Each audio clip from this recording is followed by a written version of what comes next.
Today, we're going to be showing you the brand new Whitestone Dome Flip4 and Fold4 screen protectors. These screen protectors will give us a better idea of what the Flip and Fold4 have in store for us in terms of screen size and whether there's any differences since the last generations. I'm going to compare them to the Flip3 and our Fold2 dummies. This is the same dimensions as the Fold3, so we should see if there's any changes since last year. Okay, so we've got this front glass screen protector to protect the touchscreen on the front of the phone. Getting this out of the box and placing it up against our Flip3 dummy, it shows that there won't be an increase in screen size on the front of the phone. I would say this is pretty fair enough though, as the screen is pretty useful in the size it was. Any bigger and it would be a little bit much in my opinion. You can also see from the front of the box we have here that there doesn't seem to be any further cameras added to the Flip4. So it looks like you'll still get the wide and ultra wide cameras that we saw last year, although they'll probably be improved as always.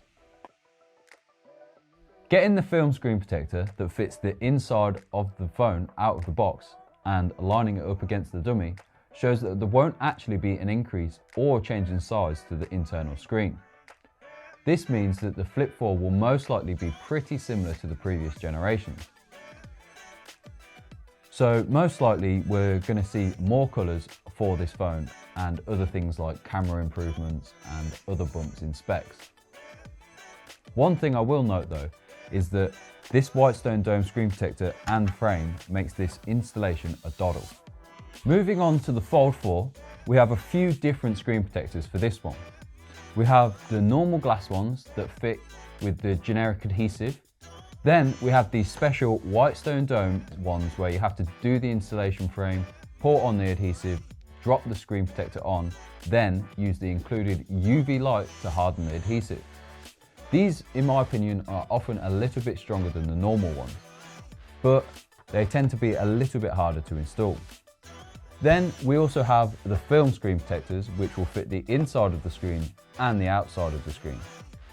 You can also see on the box here that we have a little bit of film for the hinge of the fold as well. Now, getting these out of the box and leaning them up against our Fold2 dummy, which to remind you is the same size as the Fold3, you can see that there's actually a big change here as the phone is reduced in size. Personally, I think this is a welcome change, as although I have fairly large hands, I even found holding the Fold before pretty difficult at times due to the extra height. I think if the phone was of normal thickness, it would be fine, as it would be sort of along the same lines as Sony phones with that crazy aspect ratio. However, because the Fold is essentially two phones sandwiched together, it makes it a little bit more difficult to hold. So I think making the phone smaller is actually a win here. It does mean that they're going to be left in a strange situation where this phone will actually be a little bit smaller than last year. However, I'm sure they'll come up with a clever way to market it. Plus, let's be honest, no one's going to take a look at the inside screen and think this is a small phone.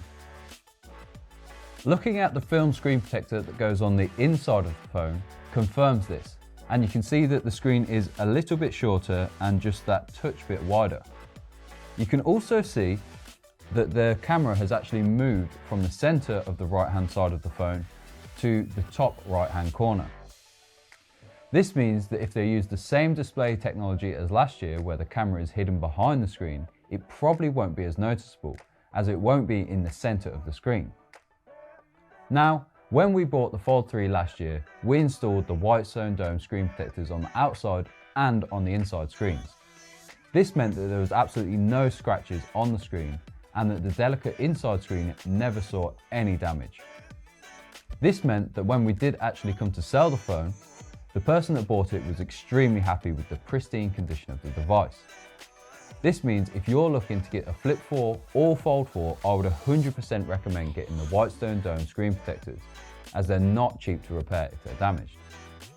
These will all be available in the links in the description below, so if you're interested in these, take a look now.